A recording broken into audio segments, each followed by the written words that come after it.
Shalom.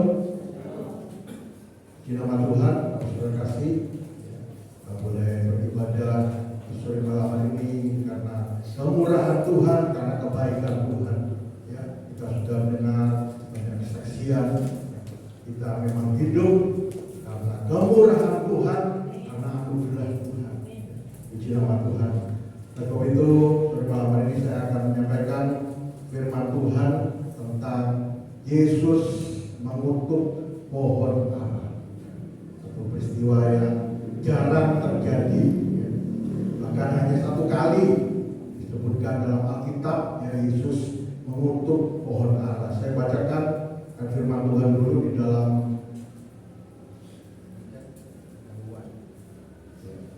Markus pasal 11 ayat 12-14. Demikian firman Tuhan.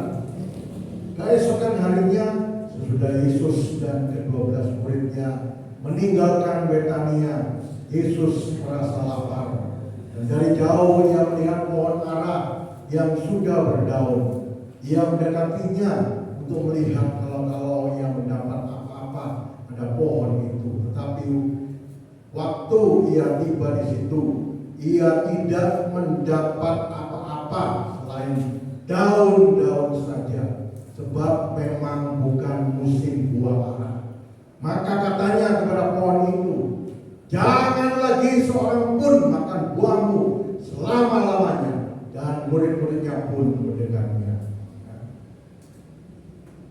Ayat 20-21, pagi-pagi ketika Yesus dan murid-muridnya lewat, ya, jadi ini keesokan harinya, mereka melihat pohon ara tadi sudah kering sampai ke akar-akarnya.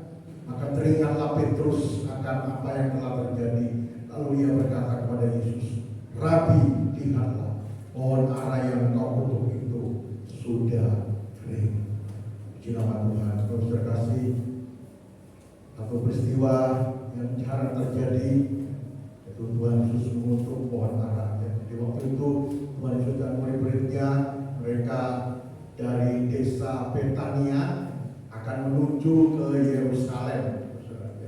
Ya, saat itu tengah hari panas, ya.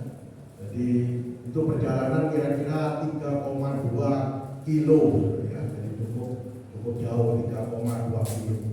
Mungkin dari sini ke Sukosari, ya. Kira-kira, ya, 3,2 kilo, ya. Jadi karena panas, Tuhan Yesus merasa lelah, merasa lapar.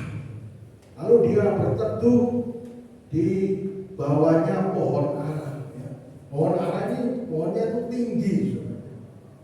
Kemudian ya, bisa sampai 12 meter, saudara. Jadi daun-daunnya itu begitu lebat. Jadi enak, saudara, kalau istirahat di situ itu, wah, ya, bisa sejuk, jadi nggak kepanasan, saudara. Lalu karena Tuhan Yesus lapar, lalu Tuhan Yesus mencari buah dari pohon ara itu. Ya. Tuhan Yesus mencari. Dia lihat dari jauh, pohon ara ini begitu subur, ya, banyak daunnya. Betulan dia lapar, dia ingin mengambil buahnya untuk dimakan. Dan bersama-sama murid-muridnya juga, saudara. Tetapi sayang, waktu itu Tuhan Yesus tidak mendapati satu buah pun dari pohon ara ini. Padahal daunnya begitu lebat, begitu tinggi, begitu subur kelihatannya. Ya, kalau orang mengira dari jauh pasti ada buahnya. Ya. Dan dikatakan waktu itu memang bukan musim buah ara. Ya. Memang kalau terjemahan bahasa Indonesia itu, ya, terbatas. Tapi kalau bahasa aslinya dikatakan, ya, buahnya itu taks. Ya. Dalam bahasa Arab itu taks. Tuhan Yesus mencari taks, ya. Maksudnya itu buah awal, ya. Jadi dimaksudkan musim buah ara ini musim panennya, ya. Buah ara itu sudah matang semua, tapi ada waktu itu, saudara, sebetulnya sudah ada namanya taks, itu namanya buah awal, ya. Buah awal meskipun belum matang sepenuhnya, tapi sudah bisa dimakan. Ternyata tidak ada sama sekali buah awal ini. Artinya apa, saudara, kalau tidak ada buah awal? Ya, pada awalnya aja sudah tidak ada buahnya. Berarti tidak berbuah terus berarti. Ya. Sebetulnya sudah ada. Saudara pernah lihat buah ara, ya, buah tin, ya, itu saya menanam juga di Bondowoso, ya, diberi sama kakaknya istri saya, ya, buah tin itu enak buahnya, manis, dalamnya kalau sudah matang. Dan saya kan menanam di Bondowoso, di pot, jadi nggak bisa tinggi, saudara, ya. Kalau di Israel itu tanam di tanah, ya, jadi bisa tinggi. Jadi Tuhan Yesus waktu itu tidak menemui sama sekali. Dan akhirnya apa yang terjadi? Ya, pohon itu dikutuk oleh Tuhan Yesus. Mulai saat ini kamu tidak akan berbuah untuk selama-lamanya. Apa yang terjadi? Waktu esokan harinya Tuhan Yesus dan murid-murid lewat ke tempat itu lagi, yang mereka melihat. Murid-murid yang pertama melihat pohon ara itu kering sama sekali sampai ke akar-akarnya. Luar biasa. Bapak saudara, kita melihat, saudara, biasa mengapa Tuhan Yesus ini sampai mengutuk pohon ara. Biasanya Tuhan Yesus itu dalam pelayanannya selama 3,5 tahun di Israel, dia selalu menolong orang-orang yang sakit, menyembuhkan yang buta, menyembuhkan yang lumpuh bisa berjalan, bahkan menyembuhkan yang kusta, bahkan membangkitkan orang mati. Selalu Tuhan datang itu ingin memberkati orang-orang, menolong orang-orang. Bahkan waktu 5.000 orang lebih kelaparan, Tuhan Yesus memberi mereka makan. Lah kok saat ini kok Tuhan Yesus aneh? Dia sampai mengutuk pohon ara ini. Hingga akhirnya pohon ara ini jadi kering. Ini ada satu pelajaran rohani yang dalam bagi kita, bagi orang percaya. Kalau saya bacakan dalam Hosea pasal 9 ayat 10, disebutkan seperti buah-buah anggur di padang gurun, aku mendapati Israel dahulu, seperti buah sulung sebagai hasil pertama pohon ara, aku melihat nenek moyangmu, tapi mereka itu telah pergi kepada Baal Peor dan telah membaktikan diri kepada dewa keaiban, sehingga mereka menjadi kejijikan sama seperti apa yang mereka cintai itu. Jadi pohon ara ini sudah arti rohaninya itu adalah umat Israel, umat Israel, umat Tuhan. Juga berarti bagi kita sebagai umat Tuhan, pohon ara itu adalah melambangkan kita sebagai umat Tuhan. Lalu apa yang sebabnya pohon itu dikutuk oleh Tuhan? Apa sebabnya? Sebab yang utama adalah karena pohon ara itu tidak ada buahnya. Jadi buah ini yang dicari oleh Tuhan. Daun memang perlu, sebenarnya kalau nggak ada daunnya ya tak mungkin bisa berbuah. Daun itu kan tempat fotosintesis, ya, tempat untuk mengolah bahan-bahan makanan, cari makanan dari akar itu yang mengalir ke daun-daun, di situ diproses, kemudian supaya pohon ini bisa berbuah. Tapi bukan daun tujuannya, tapi tujuan Tuhan adalah buah dalam kehidupan kita sebagai umat Tuhan. Jadi kita sebagai umat Tuhan itu harus tidak ada tawar-menawar, harus menghasilkan buah, bukan cuma daun-daun saja. Tuhan itu mencari buah dalam kehidupan kita. Apa artinya daun? Daun itu apa yang kelihatan di luar, penampilan kita. Kita menjadi orang yang rohani, kita menjadi orang yang rajin beribadah, rajin berdoa, mungkin rajin membaca firman Tuhan, rajin melayani, rajin menolong orang lain. Kelihatan dari luar baik, daun perlu. Tetapi ada buahnya. Apa artinya buah? Yaitu apa yang ada di dalam hati kita, apa yang ada di dalam manusia rohani kita, batin kita, itu buahnya. Baik atau jahat, ada apa yang di dalam hati kita. Terus arti buah itu dalam firman Tuhan dikatakan Matius 3:8, jadi hasilkanlah buah yang sesuai dengan pertobatan. Jadi artinya buah itu buah-buah pertobatan kita. Memang dulu kita adalah orang yang berdosa, orang yang harus binasa. Tapi kalau kita sudah percaya kepada Tuhan Yesus, harus ada buah-buah pertobatan. Apa artinya buah pertobatan? Kalau 2 Korintus 5:17 katakan, jadi siapa yang ada dalam Kristus dia adalah ciptaan baru, yang lama sudah berlalu, sesungguhnya yang baru sudah datang. Buah pertobatan itu artinya berubah sifat atau hidup kita. Sifat yang lama, karakter yang lama diganti dengan karakter yang baru. Sifat berdosa diganti sifat ilahi. Ini harus ada buah-buah pertobatan dalam kehidupan kita. Tidak cukup kita hanya menghasilkan daun yang kelihatannya rajin beribadah, rajin berdoa, ya, rajin melayani, menolong orang, tetapi bagaimana karakter kita di hadapan Tuhan. Mungkin kalau orang lain hanya bisa melihat penampilan luar, orang ini baik, suka menolong orang.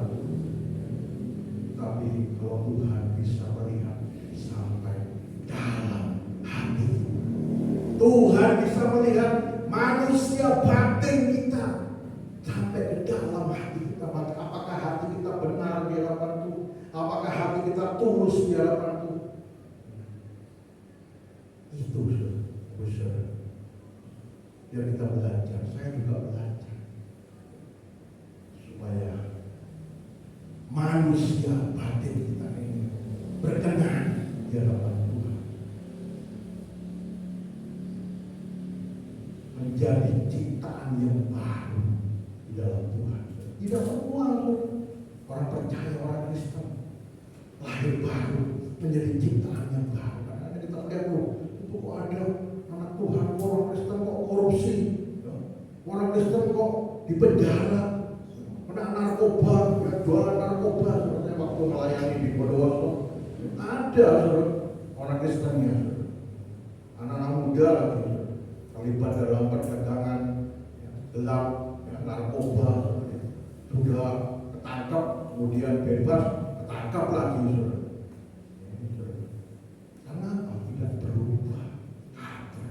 Tidak ada buah-buah pertobatan, saudara. Saya berikan contoh di dalam Kolose pasal 3 ayat 5 sampai 10. Saya bacakan, karena itu matikanlah dalam dirimu segala sesuatu yang duniawi, yaitu percabulan, kenajisan, hawa nafsu, nafsu jahat dan juga keserakahan yang sama dengan penyembahan berhala. Semua itu mendatangkan murka Allah atas orang-orang durhaka. Dahulu kamu juga melakukan hal itu ketika kamu hidup di dalamnya. Ini sifat-sifat yang lama itu mendatangkan murka Allah atau kutuk. Ya, seperti Tuhan Yesus mengutuk pohon ara ini, mendatangkan kutuk. Berbahaya. Jangan kita berpikir, wah saya sudah rajin beribadah sama Tuhan, pasti hidup saya ini berkenan di hadapan Tuhan. Belum tentu. Tuhan melihat karakter kita bagaimana, hidup kita bagaimana, manusia rohani kita itu bagaimana, hati kita itu bagaimana.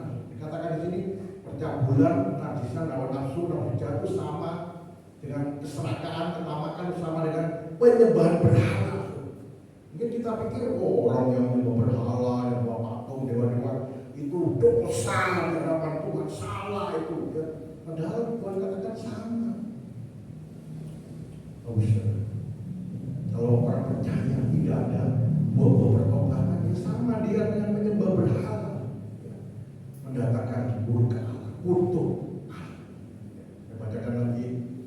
sekarang buanglah semuanya itu, yaitu marah, geram, kejahatan, fitnah, dan kata-kata kotor yang keluar dari mulutmu.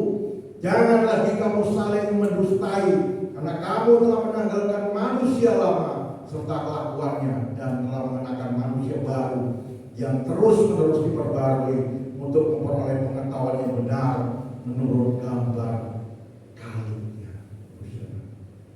Jadi kalau kita sudah percaya kepada Tuhan Yesus itu, jangan pakai lagi sifat-sifat yang lama, sifat-sifat yang berdosa.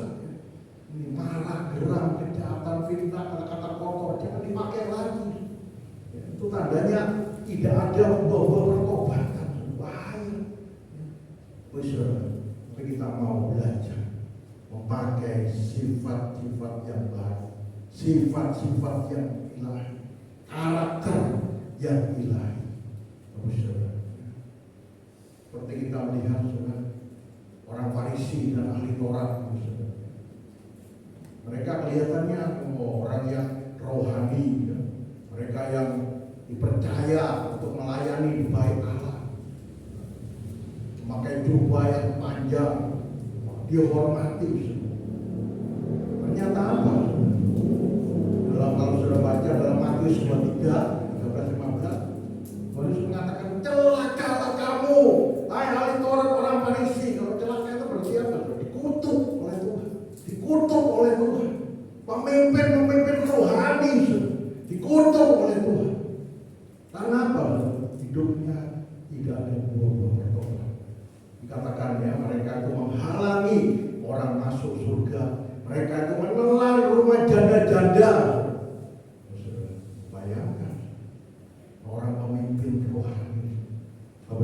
Jadi penting sekali buah yang ada dalam kehidupan kita. Ya, kita melihat contoh ya seperti kasus yang lalu. Ada seorang pendeta yang juga dia sebagai pengacara, ya, bisa berkorban, bisa melayani. Sudah ternyata dia KDRT dengan istrinya sendiri. Istrinya itu kalau salah dipukul, sudah pakai sabuk, pakai apa saja. Terus hingga akhirnya sampai bikin istrinya melarikan diri. Ini anak Tuhan juga ada menyiksa pacarnya sendiri. Ya karena mungkin nggak benar hidupnya, mabuk, akhirnya pacarnya sampai dilindas sama mobil sendiri, mobilnya. Anak Tuhan.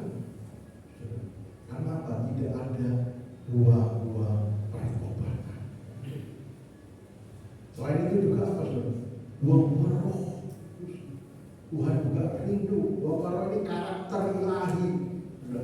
Ada kasih, ada sukacita, ada perdamaian. Sudah ini zaman lama. Damai sejahtera, sabar menderita, kemurahan, kebaikan, kesetiaan, lemah lembut, dan penguasaan diri, tahan nafsu. Tuhan juga rindu. Saya juga belajar, dan kita semua belajar supaya kita ya seperti pohon ara itu bisa menghasilkan buah pertobatan, buah Roh Kudus dalam kehidupan kita. Selanjutnya, saudara, bukankah Yesus itu kan Allah Maha Kasih?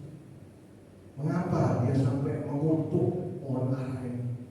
Mengapa sampai menghukum orang-orang itu yang tidak ada buah-buah pertobatan? Mengapa? Karena Tuhan itu bukan cuma Allah Maha Kasih, tapi Dia juga Maha Adil. Adil Tuhan, Maha Adil. Dalam Wahyu 22:12 dikatakan, ya, sesungguhnya aku datang segera dan aku membawa upahku untuk membalaskan kepada setiap orang menurut perbuatannya. Tuhan Yesus nanti datang sebagai hakim di atas segala hakim, hakim yang adil, yang tidak pilih kasih. Biarpun itu orang yang belum percaya kepada Tuhan atau orang yang percaya kepada Tuhan, umat Tuhan ataupun hamba Tuhan, tapi kalau hidupnya tidak bertobat, pasti akan menerima hukuman dari Tuhan, menerima kutukan dari Tuhan. Bapak Saudara, jangan sampai hidup kita tidak bisa menghasilkan buah-buah pertobatan dan buah-buah Roh Kudus itu dalam kehidupan kita. Bapak Saudara, di dalam Wahyu 21 ayat 8 dikatakan, tetapi orang-orang penakut, orang-orang yang tidak percaya, orang-orang keji, orang-orang pembunuh, orang-orang sundal, tukang-tukang sihir, penyembah-penyembah berhala, dan semua pendusta, mereka akan mendapat bagian mereka di dalam lautan yang menyala-nyala oleh api dan belerang. Inilah kematian yang kedua. Betulnya neraka ini bukan diciptakan untuk manusia. Neraka ini diciptakan untuk iblis, malaikat yang sudah memberontak pada Tuhan. Tetapi banyak orang yang mau mengikuti ajarannya iblis, yang mau mengikuti kelakuannya iblis, menuruti hawa nafsu, kebebasan. Menurut mereka memang kebebasan dalam dunia ini, kita melihat bebas melakukan apapun juga.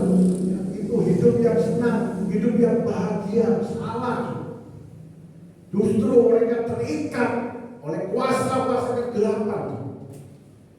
Betulnya mereka mengatakan, oh ini kan menurut keinginan saya sendiri, hawa nafsu sendiri, nggak taunya dijerat oleh iblis, menjadi pengikutnya iblis. Ya, akhirnya yang masuk ke neraka. Betulnya Tuhan itu mengasihi setiap manusia dalam dunia ini. Dia tidak ingin seorang pun binasa. Apalagi kita sebagai anak-anaknya yang sudah ditebus dengan darah Yesus, darah yang mahal itu. Kita itu berharga di mata Tuhan, dan kita disiapkan untuk menempati, untuk mewarisi kerajaan surga yang mulia. Tapi kalau orang percaya umat Tuhan tidak ada buah-buah pertobatan, hidupnya itu di bawah kutuk Tuhan. Selama hidup dalam dunia ini, kalau dia hidupnya tidak bertobat, tidak benar di hadapan Tuhan, itu hidupnya di bawah kutuk Tuhan. Kadang mungkin mereka dalam pekerjaan, kenapa kok tidak bisa berhasil, terus gagal terus? Karena di bawah kutuk Tuhan. Dalam keluarga, kenapa tidak ada damai, tidak ada sukacita, tidak ada kebahagiaan? Itu di bawah kutuk Tuhan. Seperti pohon ara ini kena kutuk, kering. Dalam rumah tangga kering, dalam pekerjaan kering. Bahaya. Tidak ada berkat Tuhan. Lain kalau orang yang hidup dalam kebenaran firman Tuhan, pasti akan disertai oleh Tuhan. Hidupnya di bawah berkat Tuhan, walaupun keadaan sulit apapun pada zaman ini. Kalau kita mau hidup benar di hadapan Tuhan, kita mau selalu mengeluarkan buah-buah pertobatan. Ya, buah pertobatan ini bukan cuma sekali dihasilkan. Oh, Pak Pendeta, saya dulu sudah, ya waktu percaya Tuhan saya sudah bertobat, cukup. Tidak cukup.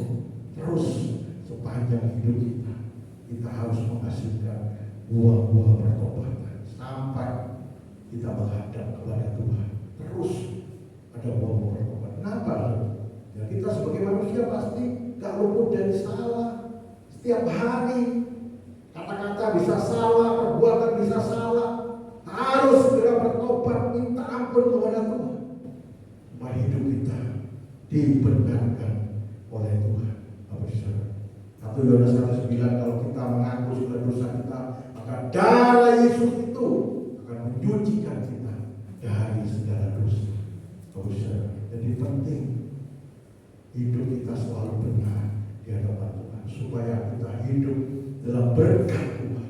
Jangan sampai kita hidup di dalam dosa, itu di bawah kutuk Allah. Ya, dosa, ya. Kadang-kadang kok belum dihukum sama Tuhan, kok enak. Ya. Nah ini bahaya. Jadi dia tidak sadar, dia tiba-tiba mati langsung masuk neraka. Tapi kalau orang itu berbuat salah, berbuat jahat, ya masih ditegur oleh Tuhan, masih diperingati, ya mungkin dia dapat musibah, itu untung. Kenapa? Bisa sadar dan bertobat, tak jadi masuk neraka. Ini Bapak Saudara, firman Tuhan. Mari kita akan lihat lagi, ya. Kalau hidup yang berbuah itu bermanfaat bagi orang lain, bisa dinikmati oleh orang lain. Kalau kita melihat buah ara ini, saudara, itu banyak manfaatnya, saudara. Ya. Buah ara ini bisa untuk kesehatan pencernaan karena mengandung serat yang tinggi, saudara. Lalu bisa mengontrol gula darah, saudara. Ya. Dengan daunnya kalau itu direbus, ya bisa mengontrol gula darah. Kemudian untuk kesehatan jantung, karena buah ara ini kaya akan antioksidan dan kalium, bisa mengontrol tekanan darah. Kemudian untuk kesehatan tulang, ya, sumber kalium nabati. Sayang kalau di negara kita itu jarang, ya, pohon ara ini. Kalau di Israel sana banyak pohon ara ini. Jadi banyak kegunaan. Orang yang hidupnya berbuah itu bisa dinikmati orang lain, bisa jadi berkat bagi orang lain, mulai dari keluarga, bagi suami, istri, orang tua, anak, bisa menjadi berkat bagi orang lain, bagi saudara, saudara seiman di gereja, juga bagi orang-orang yang belum percaya, bisa dinikmati. Bukan buah yang ketus, asam, tapi buah yang manis. Saya pernah makan buah ara yang sudah sudah matang, manis, luar biasa. Ini hidup yang berbuah. Matius 5:16. Demikianlah hendaknya terangmu bercahaya di depan orang, supaya mereka melihat perbuatanmu yang baik dan memuliakan Bapamu yang di surga. Ini buah perbuatan baik sehingga memuliakan Bapamu di surga. Kalau perbuatan baik itu pasti bisa dinikmati orang lain. Kita menolong orang. Tapi kalau perbuatan jahat, tak mau orang, tak mau dekat-dekat. Wah, dekat-dekat orang ini, wah, celaka ini. Apes nanti gitu. Tak mau. Tapi kalau hidup kita jadi berkah, kita suka berbuat baik, itu yang artinya mengeluarkan buah, itu bisa dinikmati orang-orang lain. Selanjutnya Efesus 5:8-9. Memang dahulu kamu adalah kegelapan, tetapi sekarang kamu adalah terang dalam Tuhan. Sebab itu hiduplah sebagai anak-anak terang, karena terang hanya berbuahkan kebaikan, keadilan, dan kebenaran. Dulu kita orang gelap, hidup lama orang berdosa, tapi kita sudah ditebus oleh darah Yesus, menjadi ciptaan yang baru. Kita menjadi anak-anak terang. Dan kita sebagai anak terang itu harus mengeluarkan buah kebaikan, keadilan, dan kebenaran. Dan kita periksa setiap kehidupan kita, apakah kita sudah mengeluarkan buah kebaikan dalam hidup kita. Sekali lagi mulai dari keluarga, buah keadilan, kita berbuat adil kepada orang lain, buah kebenaran. Ini Tuhan sangat rindu hidup kita sebagai umat Tuhan itu menghasilkan buah, bukan hanya daun-daun saja. Selanjutnya, mengapa hidup umat Tuhan itu kok tidak bisa berbuah? Ya. Pohon ara ini kelihatannya subur, ya, tinggi sampai 12 meter, udah daunnya begitu lebat. Kenapa kok tidak bisa berbuah? Apa sebabnya? Dalam Yohanes 15:4 dikatakan, tinggallah di dalam aku, dan aku di dalam kamu, sama seperti ranting tidak dapat berbuah pada dari dirinya sendiri Kalau ia tidak tinggal pada pokok anggur, demikian juga kamu tidak berbuah kalau kamu tidak tinggal di dalam aku. Kita itu cuma ranting, cuma tanah, harus menempel pada pokok anggur. Siapa pokok anggur? Yaitu Tuhan Yesus. Bagaimana caranya supaya kita bisa berbuah? Ya harus menempel pada pokok anggur, menempel pada Tuhan. Kenapa tidak bisa berbuah? Karena tidak menempel dengan Tuhan. Tidak ada hubungan persekutuan dengan Tuhan. Tidak cukup sebenarnya seminggu sekali kita beribadah kepada Tuhan, tapi setiap hari bagaimana? Senin, Selasa, Rabu, Kamis, Jumat, Sabtu. Ya Selasa kita beribadah. Hari-hari yang lain bagaimana?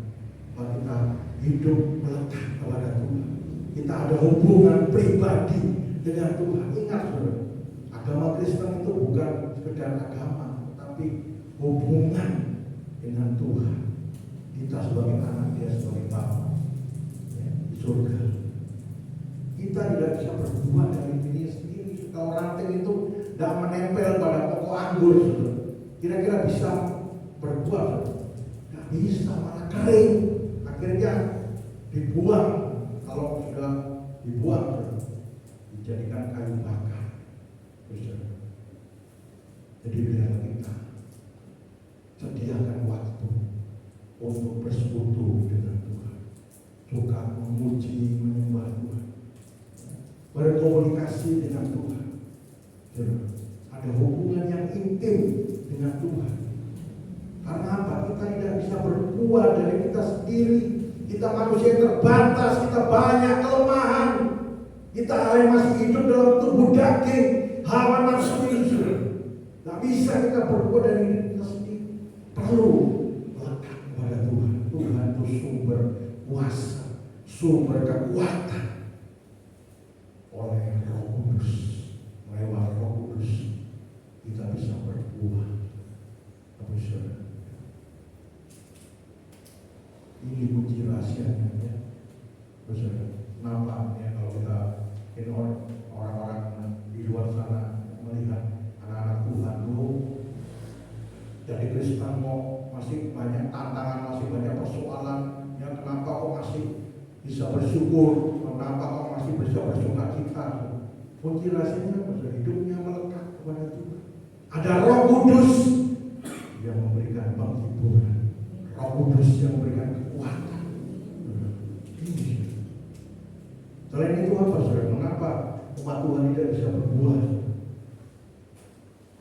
Dibacakan dalam Yohanes 15 ayat 2-3. Setiap ranting padaku yang tidak berbuah dipotongnya, dan setiap ranting yang berbuah dibersihkannya supaya ia lebih banyak berbuah. Kamu memang sudah bersih karena firman yang telah kukatakan kepada. Mengapa umat Tuhan tidak bisa berbuah? Karena tidak mau dibersihkan oleh firman Tuhan. Ranting itu saudara, kalau ya seperti tadi pohon ara itu banyak daunnya ya, seperti ini juga ada pohon nangka ini saudara ya. Tadi di Wewel ya, oleh Darmo ya, dikurangi pohon daun-daunnya, terlalu banyak daunnya sehingga buahnya cuma sedikit. Dikurangi daun-daunnya, dibersihkan sehingga dia bisa berbuah lebih banyak. Dengan hidup kita harus mau diisi, dibentuk, diajar, dibersihkan oleh firman Tuhan. Firman Tuhan ini berkuasa, bukan sembarangan buku. Kalau buku-buku dunia ya, buku-buku itu buku profesor itu tebel-tebel, itu cuma hanya mengisi otak. Tapi firman Tuhan bisa mengubah hidup kita. Amin saudara. 2 Timotius 3:16-17. Segala tulisan yang diilhamkan Allah memang bermanfaat untuk mengajar, untuk menyatakan kesalahan, untuk memperbaiki kelakuan, dan untuk mendidik orang dalam kebenaran. Dengan demikian, tiap-tiap manusia punya Allah diperlengkapi untuk setiap perbuatan baik. Tidak ada buku di dunia ini yang bisa menyatakan kesalahan, bisa memperbaiki kelakuan, mendidik orang dalam kebenaran itu tidak ada. Hanya firman Tuhan. Saudara, yang kita mau hidup kita selalu diajar, dibentuk oleh firman Tuhan. Saudara, ayat yang terakhir Yakobus 1 ayat 21, sebab itu buanglah segala sesuatu yang kotor dan kejahatan yang begitu banyak itu, dan terimalah dengan lemah lembut firman yang tertanam dalam hatimu, yang berkuasa menyelamatkan jiwamu. Bagaimana caranya supaya kita bisa dibersihkan oleh firman Tuhan, bisa dibentuk oleh firman Tuhan? Harus memiliki hati yang lembut. Kalau hati yang kasar itu sulit, tidak bisa diajar oleh firman Tuhan. Kan ada orang dengar khotbah keras itu, oh itu bukan untuk saya, untuk istri saya, untuk suami saya, untuk anak saya, untuk orang tua saya ini sudah benar. Kebenaran diri sendiri tidak laku di hadapan Tuhan. Tapi kalau kita hidup benar sesuai dengan firman Tuhan, itu yang laku di hadapan Tuhan. Kalau bisa, ya, biarlah kita jangan sampai memiliki hati yang keras, ya, dinasihati oleh suami, oleh istri aja sudah nggak bisa, apalagi dinasihati firman Tuhan. Kalau bisa, perlu kita diisi oleh firman Tuhan, dibersihkan oleh firman Tuhan supaya hidup kita boleh berbuah-buah, dan buah-buah itu makin lebat, nama Tuhan yang dipermuliakan. Saya undang pemain musik, biarlah kita sebagai umat Tuhan, Tuhan rindu supaya hidup kita itu mengeluarkan buah.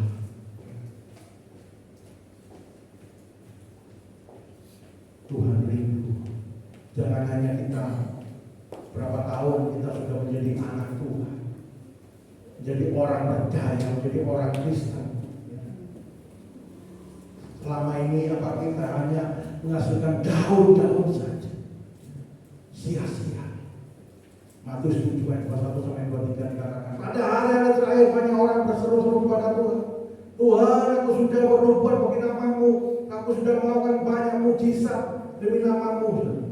Tapi Tuhan mengatakan, aku tidak mengenal kamu, karena engkau membuat kejahatan. Artinya apa? Tidak ada buah-buah pertobatan dalamnya.